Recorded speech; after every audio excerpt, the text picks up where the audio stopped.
Gina, I got a joke for you. Ready. Never buy anything with Velcro. Why? It's a total rip-off.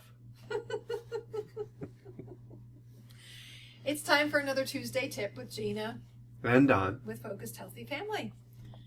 Today's tip is brought to you by Velcro. Is brainstorm. What do you think of when I say brainstorm, Don? My head smashing against a building and splatting into a storm of blood. That's very graphic and violent. This is supposed to be family friendly. I was picturing a brain with like lightning and rain coming out of it.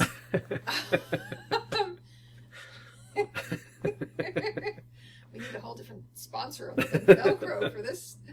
So what is the idea of brainstorming? You brainstorm to work on a project. I was going to say, it's kind of like problem solving. Do really. that at work, you know. Have you used it in your personal life, in business, coming up with ideas, just generating all different types of ideas? So this is something you can do with your kids. You can do it with your kids as a problem solving skill and as a tool to teach your child, because no matter how old we are, no matter if we're smashing our brain into the side of a building, we need to do some problem solving.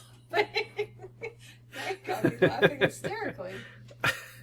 So when a problem arises, when your husband comes to you and says, that's what he thinks of when he thinks of brainstorming. Wow, honey, I know how stressed you are because our life has been a little extra stressful lately. Yes. Not to make light of it. No, but And you've had that thought of smashing your head into a wall. I think the problem solving really even fits better with it. I mean, it's kind of, they fall together very. Brainstorming is just throwing out ideas. Problem solving is taking them and running through them and kind of figuring them out, kind of in a way. It's part of the process. Yeah. But And so with your kids, you're running into a particular problem. It could be they're not getting their homework done in time. They're not putting their things away like they're supposed to at the end of the day. Or they really want a particular item and they don't have the money for it. And so you can say, hey, you know, we're having this issue, or you really, you know, you want that computer game or whatever it is, and we can't purchase it right now, and you don't have the funds for it. Let's sit down and think about this. And if it's something like a kid not following through with an issue that you want to discuss, it's important that the first step of this is say, hey, we've been struggling with this issue.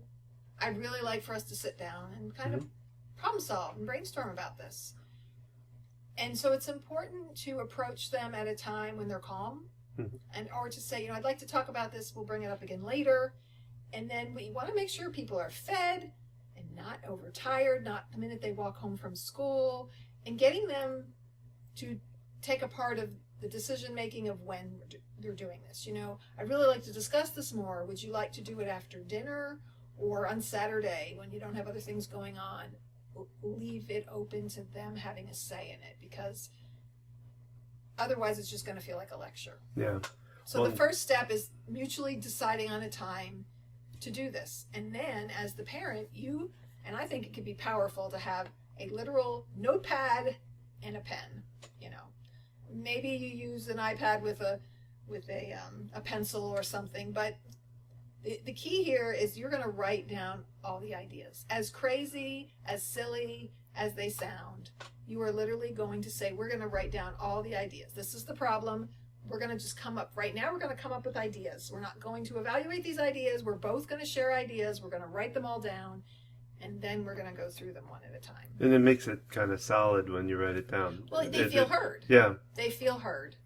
And you can even add some levity to it. If it's a serious issue and they're tense about it, you can throw out a silly idea. Just because you bring up an idea, you know, doesn't mean that you have to agree to that idea. You know, okay, we just won't ever do our homework, you know, again. And, or, you know, we'll just forget about our budget and here's $100, go buy whatever you want. Well, And it not in a sarcastic way, but like, okay, let's just come up with ideas. And you write down, and if they start to balk at something, say, well, we're writing it down right now. So you don't need to correct them. You just need to say, right now we're writing ideas down. And when they say an idea, you have to bite your tongue and be like, okay, I'm writing down.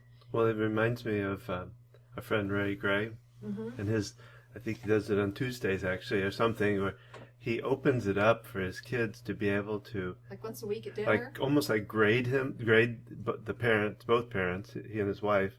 But he opens it up to say whatever they want to say, and he says it doesn't matter what they. Yeah, it's like once a week opportunity which to is- rate me as a parent, and this is a chance for you to use colorful language, and this is feedback time. Yeah, And it sets that boundary of this is when we do that. You know, at Yeah, this time it's like- we sit down and do that. And so this is like that, and this is, you know, by writing things down that our kids come to us with, and using this opportunity, you're looking at all the ideas.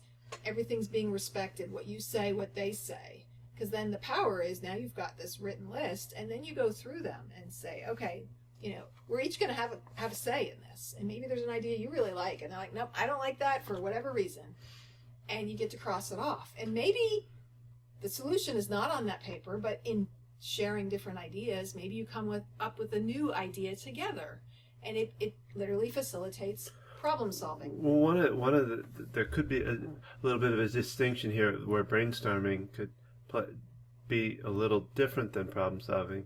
If it's, say for instance, they want some ideas for a project they're doing, where you don't really have to problem solve it. It's just coming up with ideas for them to take and run with. So I'm just a little bit of a distinction. Brainstorming can be used for many different situations. So it isn't always about solving a problem. It's really about helping them come up with some ideas that they've asked you. You know, they're stuck. I've got a project I need to do for, well, like when Harrison had to do his Eagle project for Scouts, he had to come up with an idea. You know, and I think we did help him a little bit in brainstorming there, just coming up with thoughts that he could do. And you know, if your kids got to write a paper on something and they're getting stuck, you can pull out the paper. It doesn't matter what age they are. You can say, here's some ideas I have. Maybe even writing it for them. You know, initiating that process. You know, we can lecture our kids and say, you should brainstorm, you should write it down. But it's so much more powerful to engage together, with them. Grab the paper, start writing things down. You know, they'll often take over from it if you're doing it with them versus telling them what to do. And then they're learning this skill, like you said. Learning to brainstorm is essential in problem solving, and it's such a great tool for so many different things in our life. Well, and I think it too, you know, for a parent, it helps us to open up our minds to being open. And looking at different possibilities. You know, instead of thinking we are the ones that have to do all, answer all, be all, you know, that it allows us to kind of expand our abilities with as a parent to be open to listen and to be there for them and stuff like that. It also helps to bridge the black and white mentality. When you brainstorm, you're coming up with a variety of ideas. And so thinking about, you know, when kids get stuck in black and white thinking it's either this way or that way, like all the gray areas. And so it's really... The very gray areas. Yes, we need to interview them. Yeah, I know. I was just thinking about that. So these are some great ideas for brainstorming. We'd love to hear your thoughts on us. And We'd love for you to brainstorm on this and send us the information. What could we add to this podcast and to the Tuesday tips? What tips would you like tips on? What ones have you found most helpful? Yes, there you go. And give us constructive feedback of Even cleaning tips. what's not helpful. When Don gives graphic descriptions of violent behaviors. We're trying to keep this family. Have a terrific Tuesday.